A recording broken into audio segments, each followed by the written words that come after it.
وآتى المال على حبه ذوي القربى واليتامى والمساكين وابن السبيل والسائلين وفي الرقاب وأقام الصلاة وآتى الزكاة والموفون بعهدهم إذا عاهدوا والصابرين في البأساء والضراء وحين البأس أولئك الذين صدقوا وأولئك هم المتقون. صدق الله العظيم.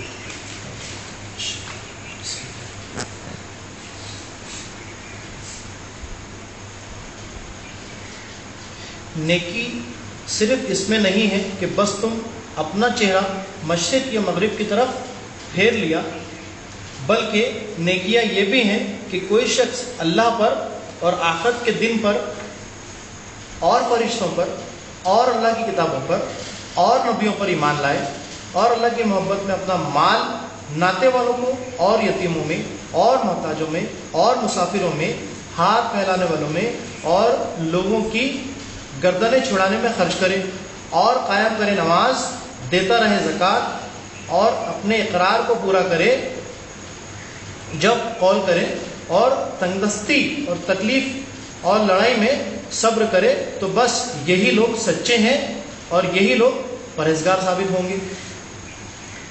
سورہ بقرہ آیت نمبر 177 میں اللہ تعالیٰ نے یہ فرمایا ہے کہ نیکی اس میں کوئی شک نہیں، یہ تو ہے کہ ہم نماز پڑھیں۔ یہاں جو مقصد نکالا جائے گا اپنے منہ کو مشرق اور مغرب کی طرف پھیر لینا، نماز پڑھنا بے شک وہ نیکی ہے، اللہ نے جسے سب سے زیادہ بار قرآن میں تنبیہ کیا ہوا ہے، لیکن ہم مسلمان اپنے آپ کو وہی مطمئن نہ کر لیں۔ ہمیں اللہ نے یہ بھی حکم دیا ہے کہ نیکی یہ بھی ہے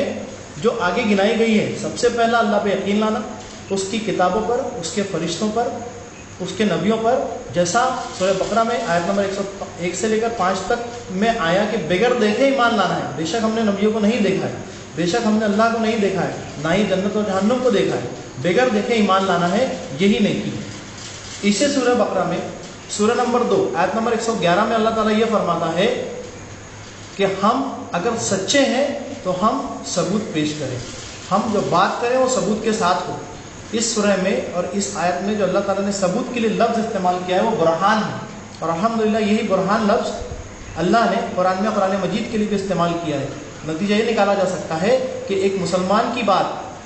بغیر قرآن مجید کے نہیں ہونا چاہیے اگر وہ اپنے آپ کو سچا کہنا چاہتا ہے تو۔ اسی سورہ بقرہ میں سورہ نمبر 2 آیت نمبر 208 میں اللہ تعالیٰ یہ فرماتا ہے کہ دین میں پورے داخل ہو جاؤ۔ جو نیکی بتائی گئی ہے ایسا نہیں ہے جسے ہمارا من مان رہا ہو، جسے ہمارا من مان لے رہا ہو صرف وہ کرے، جس سے ہمارا من نہیں مان رہا ہے وہ کرنا اللہ کی نظر میں زیادہ بڑی نیکی ہے، جدوجہد اس میں ہی آئے گی۔ اسی سورہ بقرہ میں آیت نمبر 256 میں اللہ تعالیٰ یہ فرماتا ہے لا اکراہ فی الدین، دین میں کوئی زبردستی نہیں ہے، یعنی اللہ نے ایک رینج بتا دیا ہے، چاہے تو مان لے چاہے تو نہ مانے۔ اسی سورہ بقرہ میں آیت نمبر 195 میں اللہ تعالیٰ یہ فرماتا ہے کہ اپنے ہاتھوں کو اپنے جان دینے کا کارن نہ بناؤ، یعنی ہم آج جن چیزوں کو سائنس کنفرم کر چکا ہے جس سے ہماری جان جا سکتی ہے، چاہے وہ تمباکو ہو، چھوٹی چیز شراب وغیرہ تو الحمدللہ باقاعدہ نام سے قرآن میں حرام کیا گیا ہے، ہمیں ساری چیزوں سے بچنا ہے۔ جہاں ہم آیت نمبر 177 کو دیکھیں نیکی کیا ہے، اللہ نے الحمدللہ قرآن میں اور آپ وسلم کے ذریعہ میں یہ بھی بتایا ہے کہ گناہ کیا ہے، اس سے اللہ تعالیٰ مجھے اور آپ کو سب کو بچنے کی توفیق دے۔ اس میں سورہ بقرہ میں کل جو حافظ صاحب نے 2 پارے کی تلاوت کی، اس میں ایک لفظ 2 بار آیا، امم بکمم سمم، گنگے بہرے اندھے۔ اللہ تعالیٰ نے کچھ لوگوں کو ایسا کہا ہے کہ اللہ تعالیٰ کچھ لوگوں کو تو اپنی کچھ نشانیاں دکھائے گا اور وہ ایمان لا لیں گے، وہ اللہ پر یقین رکھیں گے، وہ ایمان پر جم جائیں گے، اور کچھ لوگ ایسے ہوں گے چاہے 10 چاہے 100 چاہے 1000 نشانیاں کیوں نہ آ جائے اللہ تعالیٰ کی، وہ ہدایت نہیں پانے والے۔ اللہ تعالیٰ مجھے